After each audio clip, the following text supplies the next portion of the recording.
school committee debate here, and we have with us two of the three candidates. We have Dr. Matthew Brackman, and we have with us Ms. Heather Laporte, and these are two of the three school committee candidates who will be trying for the one-year seat on school committee. The other candidate is Ms. Michelle Grotsky, and she's not here today. So after I introduce our moderator, I'm going to be reading a statement from her. The purpose of this debate is to educate. It's to educate you guys on the workings of local government. It is part of our Massachusetts state frameworks that we do cover local government, and the school committee is a big part of that here in Massachusetts. So we're going to be looking at this debate as an educational process for you, and also an opportunity to introduce ourselves and hear from our candidates. So our moderator for the debate is Senior Colby DeBoule. He's a member of our Community Service Learning class here at the high school. And the questions he's going to be reading are derived from students as well as staff from the Social Studies Department here at the high school.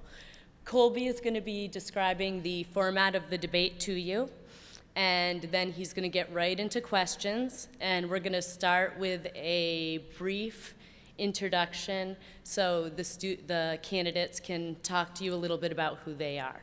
But before I have Colby do that, I'm just going to read the statement from Michelle. Hi everyone, I'm sorry I couldn't be here with you today. I have had a trip planned since last November, long before any thought of a campaign ever crossed my mind. I didn't feel I could cancel that commitment because other people are involved. I wrote some information that hopefully covers some topics that may be discussed today. Please feel free to contact me at my Longmeadow address with any follow-up questions you may have. I have truly enjoyed the work I've started on school committee and hope to continue volunteering my time on behalf of the youngest members of the community. Throughout my adult life, I have dedicated my professional and personal time to education. I believe in the value, strength, and potential of the public school system. Most importantly, I understand the complexity involved in making the right decisions in the entire student body and community at large. With an open mind, I will work hard to analyze the facts on all the sides of an argument in order to see through emotion that makes the best choice for everyone. A little bit about me. I have lived in Longmeadow for most of my life. I attended Center School, Williams School, and Longmeadow High School. I was a varsity athlete and worked for our Parks and Recreation department throughout my school and college years. I have a passion for our community and a strong devotion to the Longmeadow Public Schools. Perhaps most importantly, I am a former educator with a master's in elementary education and a BA in elementary education and economics. I chose to leave public education to become a full-time stay-at-home mother in order to focus my time and energy on my family. Though the decision was difficult, I knew that it would be able to be actively involved in my children's education by volunteering my time to the schools and classes that they attend. Educational philosophy.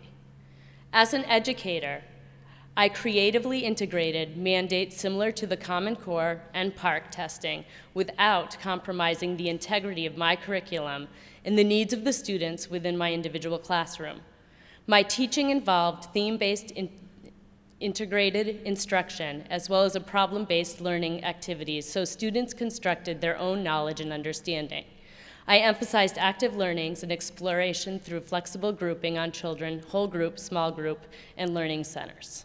And that's from Michelle Grotsky.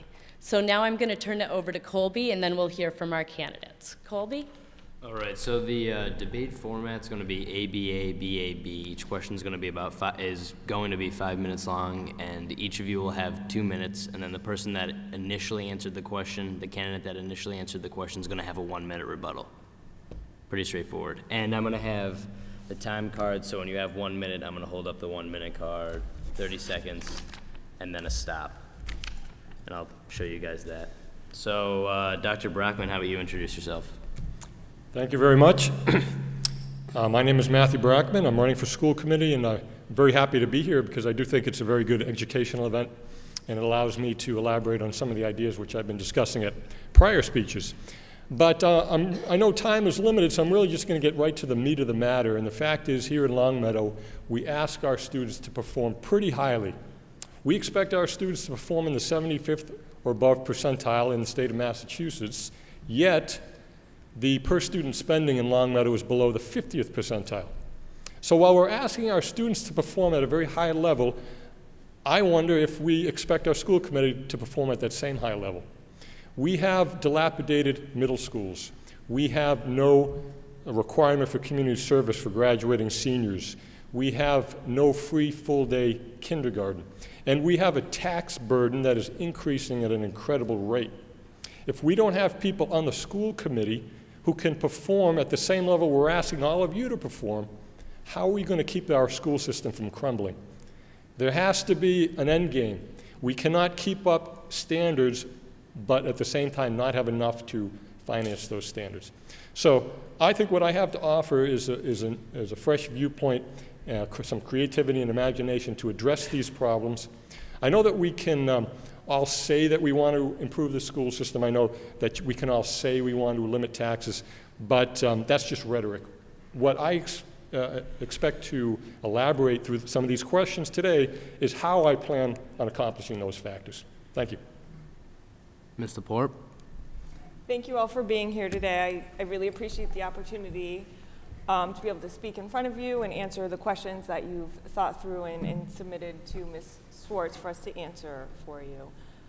My name is Heather Laporte. I was born and raised in Western Massachusetts and graduated from Cathedral High School in 1996. I've been a practicing attorney in the area for about 8 years. We moved here 5 years ago, my husband and I, and we were starting our family looking for a home in Longmeadow. Longmeadow was obviously an easy choice. The schools are excellent, there's an amazing sense of community, and the residents are proud to live here, as I'm sure you all are. We live in the Wolf Swamp School District with our 2 children, Bella, who's entering kindergarten, and Sawyer, who's 2. As some of you may know, the mission of the school committee in Longmeadow is Eyes on the Child.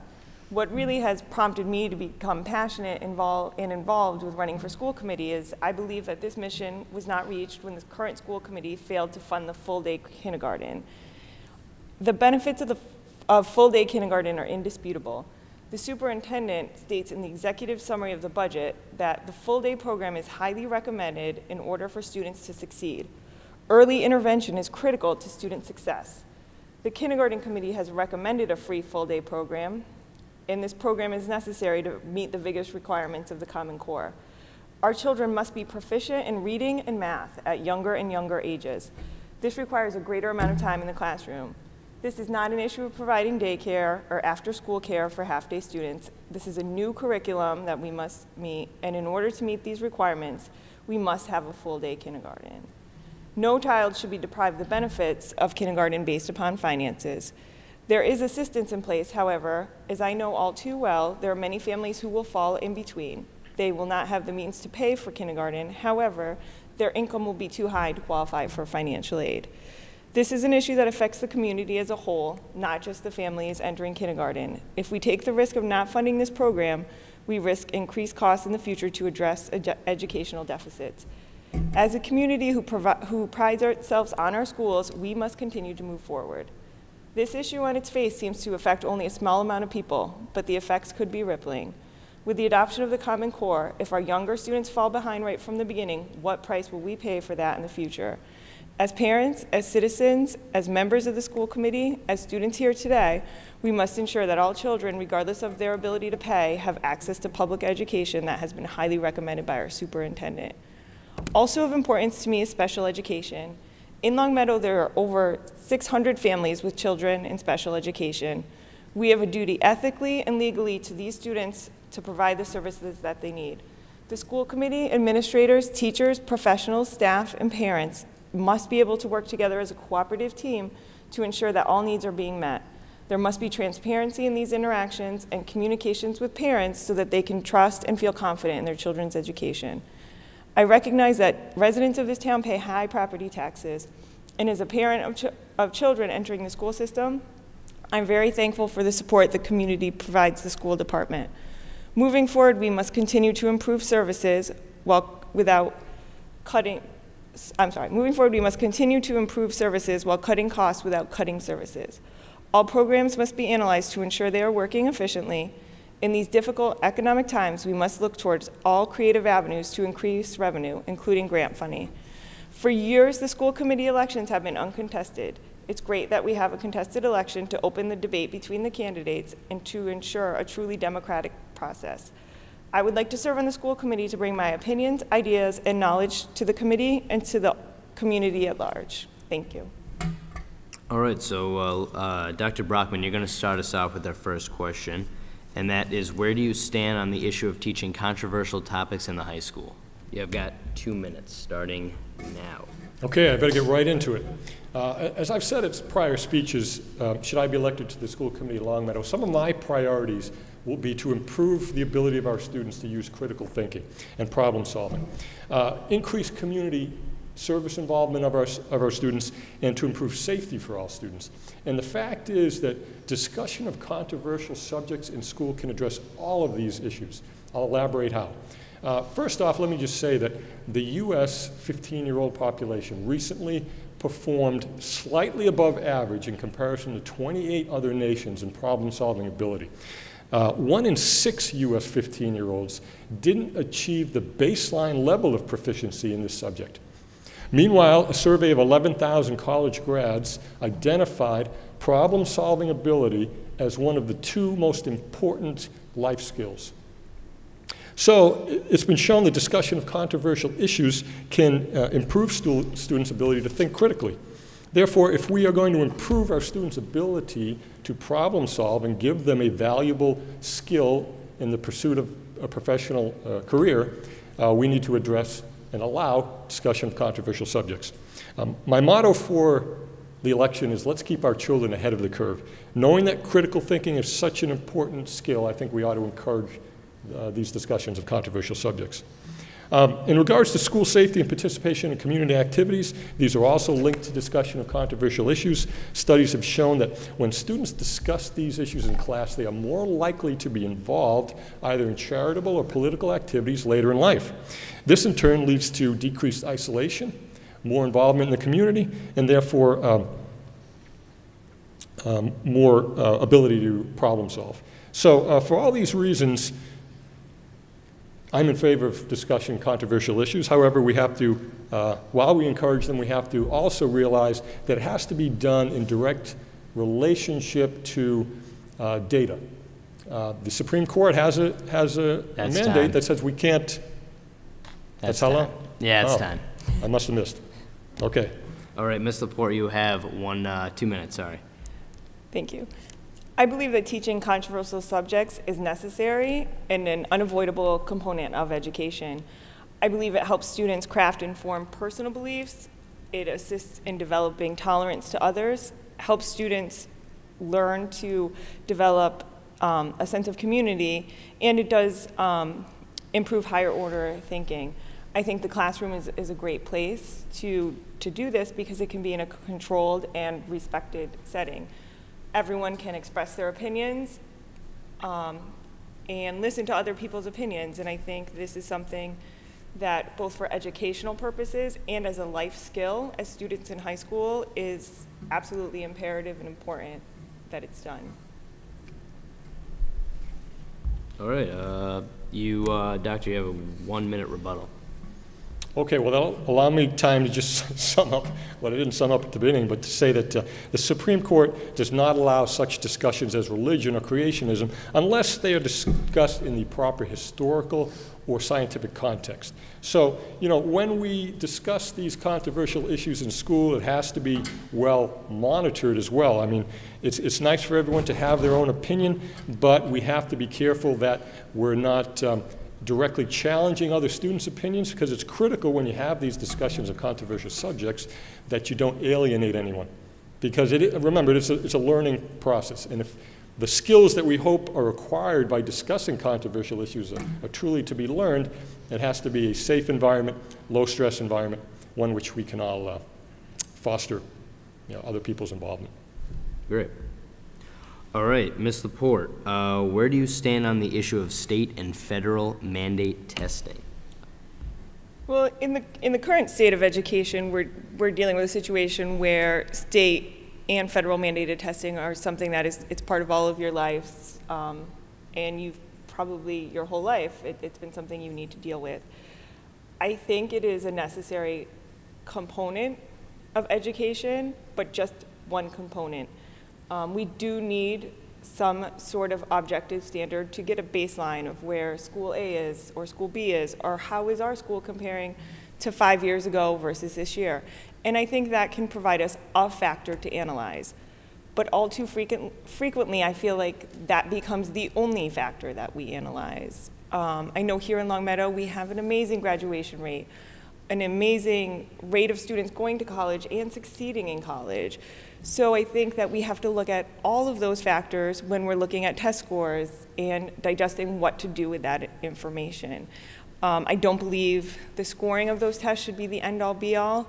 It's a factor that should be considered, and we need to go to our administrators and our teachers to get the full picture of our students and look at all available data to analyze the current state of our schools. Doctor? Okay, great. As some of you know, I am a physician, and as a physician, I do believe in data-driven decision-making. Without data, we tend to make decisions that are called anecdotal, that is based on our own personal experience, and it's hard to translate our own personal experience as to what the experience might be for large groups. So just like I need to treat patients based on what I know will most likely help the majority of patients, we need to make budgetary decisions, curricular decisions, based on what is most likely to help most of the students. So for these reasons, it is important to have benchmarks and mandatory testing. It's also important to have an accurate and objective measure of how individual schools are performing, and unfortunately, one of the few ways we can do that with true ability to compare schools is through mandated testing.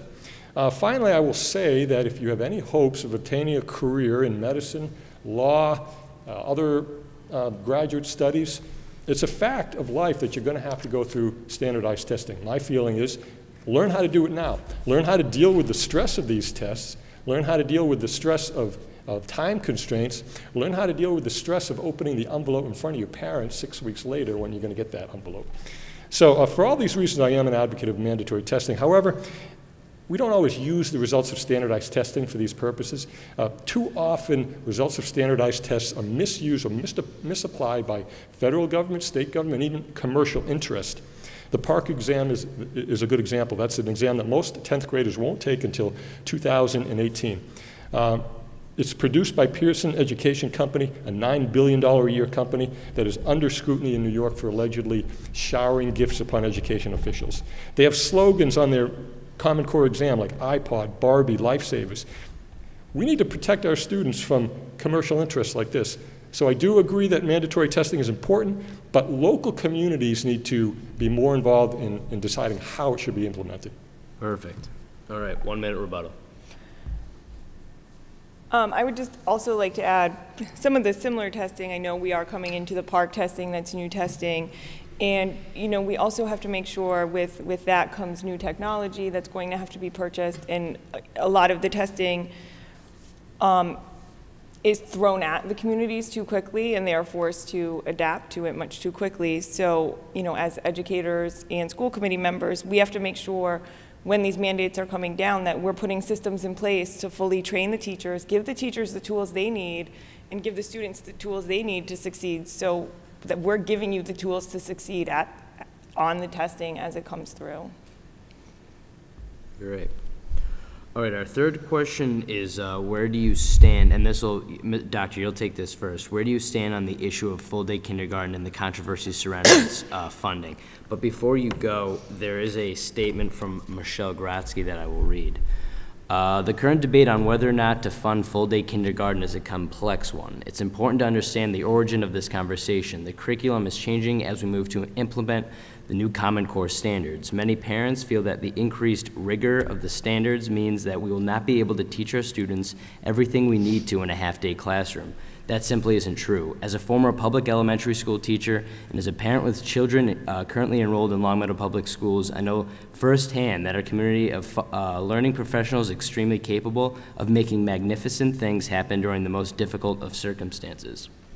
Furthermore, the superintendent at our school committee meeting this week reiterated that the transition to Common Core will not mean two different curriculums for half-day and full-day. Rather, it will mean that full-day students enjoy the benefit of a more relaxed learning pace, extra time for enrichment, and an opportunity to delve deeper into material through multiple passes. With regards to whether or not Longmeadow should provide a full day of kindergarten in the future, I can say that as a member of the school committee, it is absolutely a priority for us to find a way to fund a sustainable transition to a free full day of kindergarten. Though the kindergarten committee, which was comprised of many qualified individuals, including current school committee members, teachers, and parents, along with the superintendent, recommended that Longmeadow provide it to all the students at no charge. The fiscal realities of the town made it difficult to prioritize funding full-day kindergarten over some of the critical important programs we are implementing next year. Many to address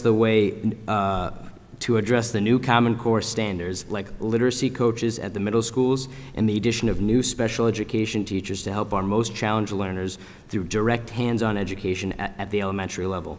With so many needs across 13 individual grades, the school committee, including the members who served on the kindergarten committee, made a deliberate decision to fund programs that will have the greatest impact for the greatest number of students.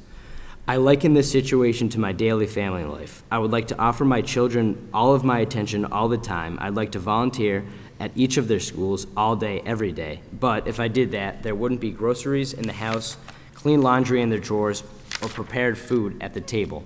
While do I get to hold up a time card for you as well? Yeah, she isn't here to rebuttal, so okay. She gets a little extra. While it would be beneficial for them to have me at their schools each day, I have to balance all of their wants and needs strategically. I encourage all of you to read a letter I recently submitted to editor of the Longmeadow News and the Reminder titled "Needs versus Wants." It addressed this type of situation.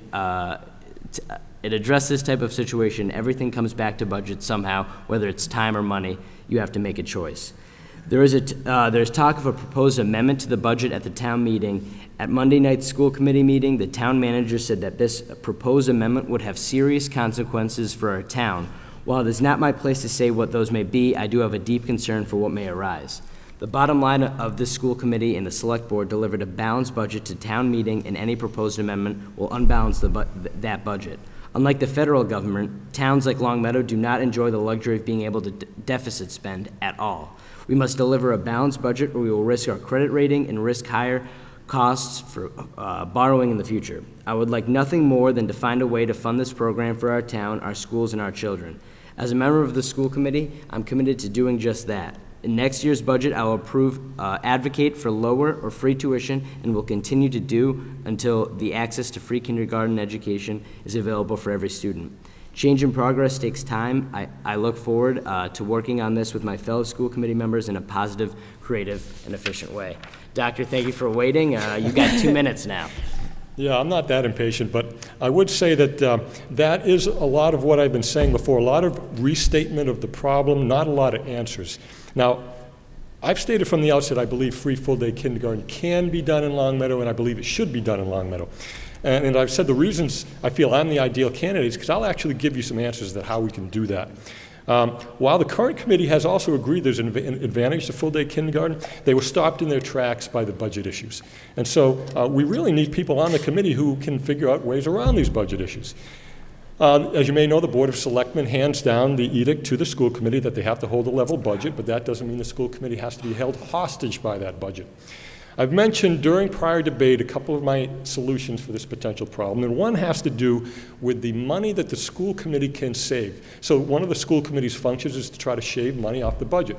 If they do that, like they did with $20,000 worth with heating upgrades, the school board just simply took that money back. They said, thank you very much for saving it, let's take it back. And the school committee didn't even raise an eyebrow, they let it happen. The school committee needs to hang on to money that it saves from its own budget, so then it can decide how to apply those funds. A second way is to add revenue to the system. You know, our town is based on property tax revenue. We don't want to overburden the taxpayer, but we can add properties to the equation. So there's a big 14-acre property called the Water Tower property that is under dual control of the school committee and the select board. 1 month ago, the select board went to the school committee and asked them to relinquish their control over that parcel of land.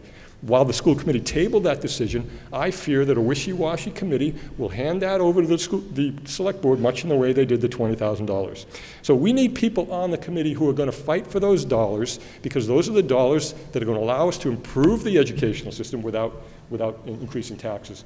There's many other ideas I have. I know I've only got about 15 seconds. I'll elaborate on further questions how I plan to impart some of these solutions. Thank you.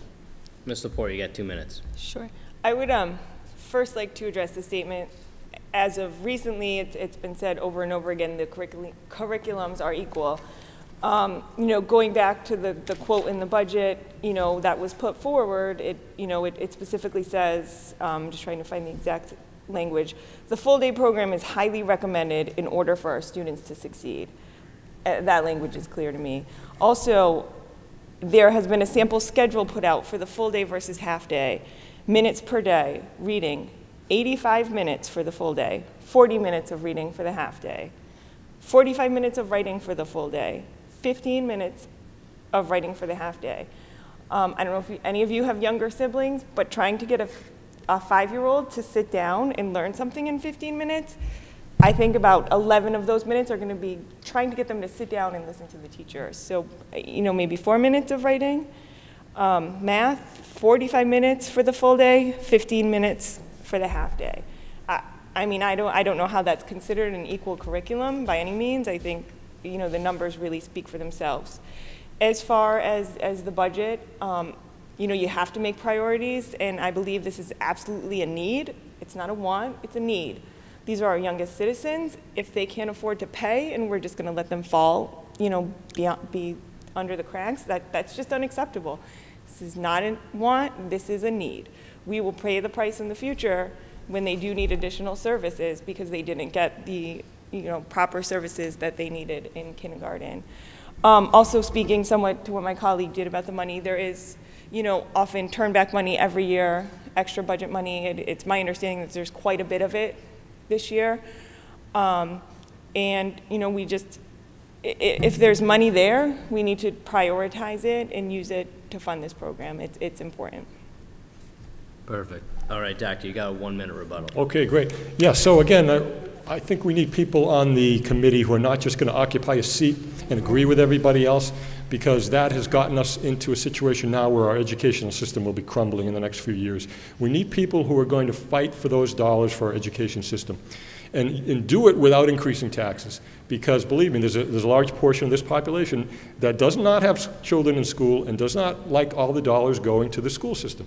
So, you know, if you go back to 1990, Longmeadow already was paying $800 more per household per year than any other town or Hampden County as an average, or state as an average. It's already up to $1,800 more in the year 2013. It's just going to get higher and higher. We don't need people who are on the committee who are just going to let that happen, let that continue. We need solutions, we need actual answers, and we need someone who's going to fight for those solutions. Perfect. All right, Ms. Laporte, what do you see your role as a member of the school committee? 2 minutes. Thank you. The mission of the school committee is to ensure all students excel in learning, succeed in life, and enrich our community. It's often condensed into eyes on the child learning. I see my role as really a protector of the children. Are they getting the education they need? Are they getting the tools to succeed when they leave this school system and go out into the bigger community? And I believe that my wholehearted obligation would be to the students to ensure that their needs are being met as a member of the school committee, whether that, you know, means poring over the budget to see where we can find extra money to fund new programs, or making sure that the high school students are needing, you know, new technology or things they need to succeed in their future. It's just always anticipating and looking for the needs of the students and finding creative ways to make that happen. Doctor? Okay, yes. You know, if you actually read the job description, which is available on the website, it sounds pretty boring what a school committee member is asked to do. Review the budget, approve hiring of superintendents, working together to communicate to the public. Within all of that, there is plenty of room for creativity and imagination to make these things happen. Again, I've already elaborated that we're expecting all you students to perform at the 75th percentile, yet we spend less per student than over 50% of the other cities and towns in the state of Massachusetts. This problem wasn't even recognized. I think I'm the first person who pointed that out during this campaign. We need people who can recognize these problems. If you can't recognize the problem, you're not going to be able to solve the problem. Other communities challenge their students with community service. Longmeadow does not. I think this puts you all at a disadvantage. Again, life skills are not as important nowadays as the rote memorization of mathematical and literacy. So my role on the school committee will be to address this. While other communities provide free full-day kindergarten, Longmeadow does not. My role on the committee will be to address that and find a solution for that. If Longmeadow fails to meet budgetary challenges that are inherent in being an affluent community, we have little firepower from tax revenue. We have few grant monies available. We're going to fall behind. And so my role as a school committee member will be to inject a little creativity and imagination and a little fortitude when it comes to arguing for those dollars that are going to make our educational system top-notch and keep it top-notch. Thank you. Mr. Poor, you have a 1-minute rebuttal. I would just briefly like to address the idea of per pupil spending that Dr. Brockman has mentioned. Actually, per pupil spending is often in the research described as not an accurate way to just compare communities and how they're doing and how the schools are succeeding. Again, it is one measure, but it has to be combined with all other measures. Specifically, if you look at per pupil spending in much poorer districts, they will have very high per pupil spending because they might have a very large population of children with special needs, or they might have to have special discipline programs, or just specific items that affect that budget. So I do think that while that is one tool we look at, I don't think that that is a large issue that does need to be addressed in the town of Longmeadow. All right, Dr. Brockman, what is your position on the importance of overnight and full-day field trips? Yeah, I think I know the way I'm supposed to answer that in front of a group of high school students, but I will say that when I was in junior high school, I got to spend 2 days at the Coast Guard station in Cape Cod, and I remember that trip as one of the most influential educational experiences of my life. We, not only did we ride our bicycles for, must have been hundreds of miles throughout the beaches and bike pathways, we learned about cranberry bogs, we learned about Marconi Beach, and it was the first a U.S. Radio station for a transatlantic transmission of radio signals. We learned how to be socially involved away from the influence of our own parents, which is an important skill for the youth when they're growing up. My daughter, who will be in the 8th grade next year, will be going to Israel for a week, and I know that that is going to have as profound, if not more, of a profound influence on her life. And so, from my own experience, for the benefit of my children, I am definitely an advocate for full-day field trips. There's probably a right way and a wrong way to go about field trips. Obviously, we want our children to be safe, so they need to be appropriate chaperones. There need to be appropriate conveyance of what the goals of the trip are to be. So studies have shown that if we sit down with our students before the trip and we elaborate what are our educational objectives, what are our safety objectives, the trip will be that much more meaningful. And lastly, I'd just like to say, as a member of the school committee, maybe I could chaperone some of those trips. I recommend the south of France, great, and maybe Australia. I'd also like to go there. Ms. Support? I believe that both overnight and full-day field trips are a critical part of your education. I think they engage students. I think they engage you intellectually, socially, physically. You're often getting out there doing something different and challenging. And I echo some of the same sentiments, is it'll probably be one of your most memorable learning experiences. Because you're out of the classroom, you're in a different environment, you're learning from different sources, different types of people.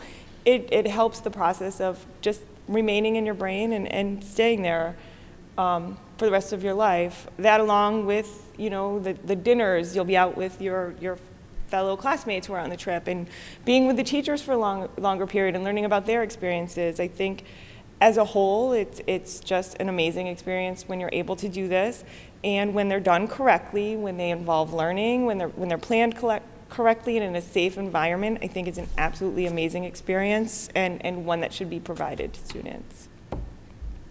Dr. Brockman, you got a 1-minute rebuttal. Yeah, it's hard to rebut someone who agrees with me, so what can I say except to say that, you know, again, I emphasize these trips are important. I know that a lot of time goes into planning these trips. I will say also that we need to do whatever we can to make them available to everyone. You know, a lot of people don't have the funding available, and so it becomes hard. How are we going to fund these trips? And personally, I hate going out there and soliciting dollars for, I used to hate that when I was in school.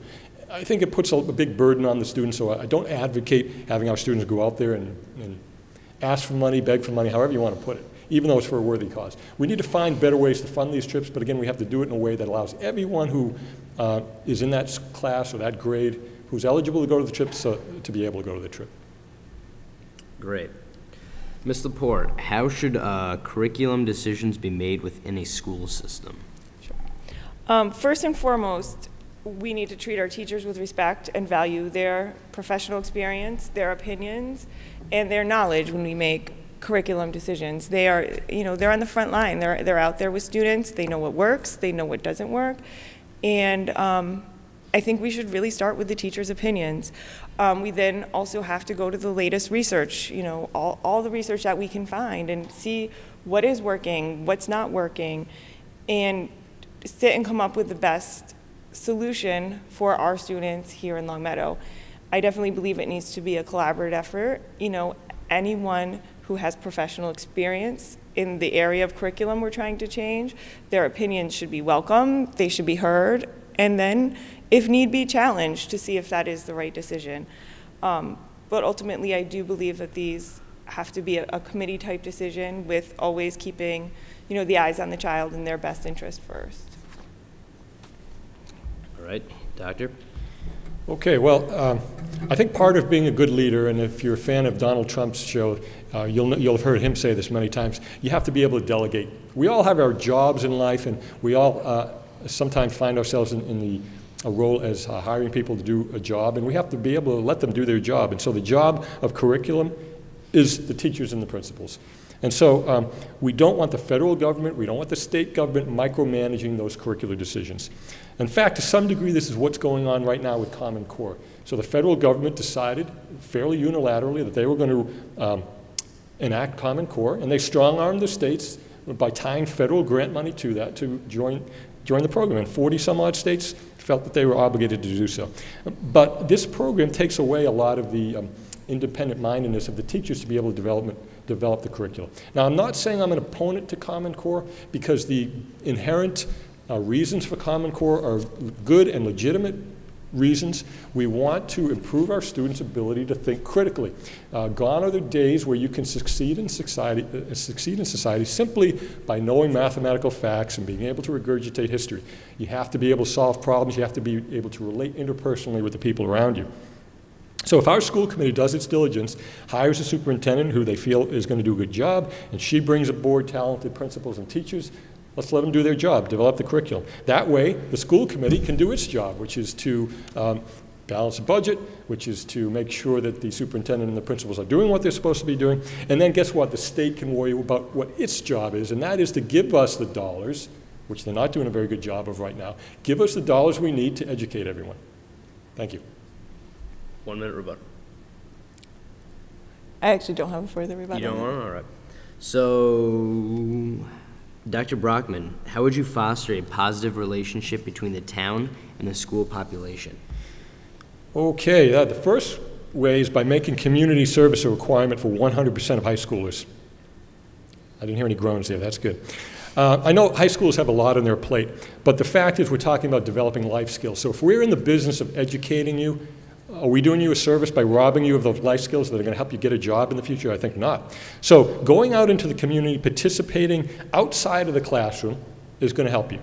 If you've read Stephen Covey's Habits of Highly Effective People, 7 Habits of Highly Effective People, which he adapted to the Leader in Me program, which is used by at least 2 schools here in Longmeadow, he has the concept of think win-win. So we're talking about a situation here that's win-win. When students go out into the community, they can provide needed help to members who might not be able to accomplish tasks on their own. Yet the students themselves are also winning by getting those life experiences.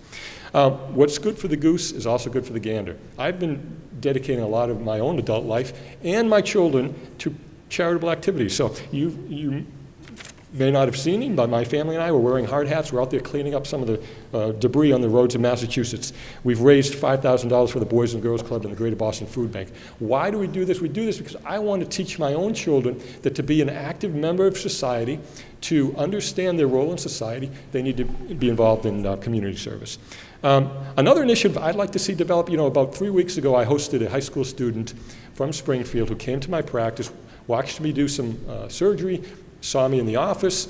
I hope she had a great experience. I know I had a good experience because I felt like I was providing a good role model for the students. But think of all the people that are out there in Longmeadow. I mean, obviously we have accomplished students because we have accomplished parents. And if we could all incorporate them into the equation by shadowing them at the variety of jobs they may have, I think we'd also see better connection between our students and our community. Perfect. I would say currently we're actually working towards developing a very good relationship between the town and the school population. I know actually the recent program, the Lifelong Learning Program that was started in the high school, is an excellent example of, the community was awesome enough to vote to fund the high school. We have this building here. Why not have the community come in and partake in this building? It's their building too. And I think steps like that really help build a positive relationship between the town and the school population, because they're seeing this is something of theirs too. They have ownership of it. And I think we need to find, small steps like that to bridge the gap. You're not over here and we're not over here. We're one community. Let's work together and work as a team and as a community. I do think that community service is a positive experience. I'm sure many of you already partake in that, as I know colleges look highly of it. I question really whether the general population has enough time to make that a requirement. I think it's something that would really need to be studied further. I know some of you have part-time jobs, sports, maybe babysitting. I mean, I question whether there's any more time to put on your plates. And I do feel as a community, we do a great job of giving back, and I know a huge percentage already do.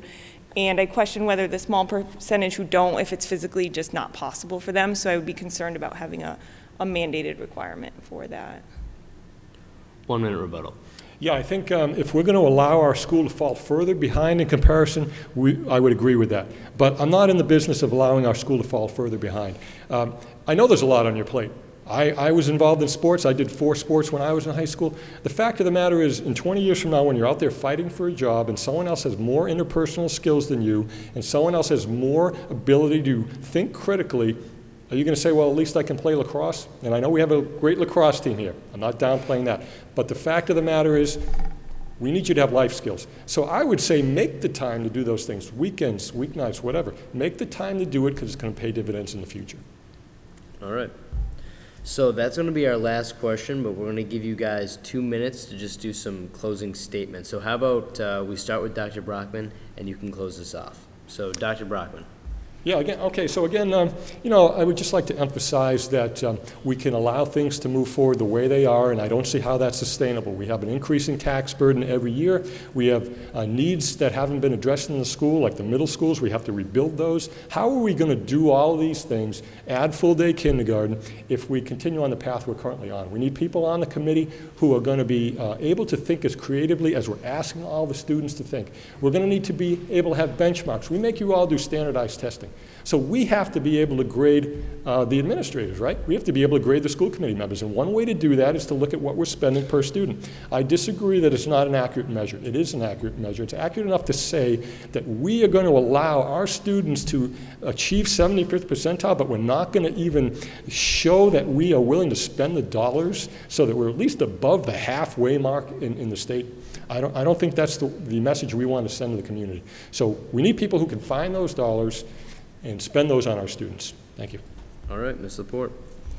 I would just, again, like to thank you all for taking your lunch period to be here and speak with us. I hope we provided you with some insight into town government and the process and the debate process, and maybe some of you will be up here running for a town position one day. It is a great learning experience, and it's great to get out in the community and ultimately give back to the community, because these are volunteer positions. And you know what I want to do on the school committee is I want to volunteer my time. I want to volunteer my experience. You know, as an attorney, what I've been taught in law school and my career is how to take a problem, analyze it, research it, and really and try and come up with a solution. And I really think I can take my background, my experience, and my passion, and just try to work through the problems and make the school system a better place for all of its students. Great. Dr. Brockman, Ms. Laporte, thank you very much. That's it. Thank you. Thank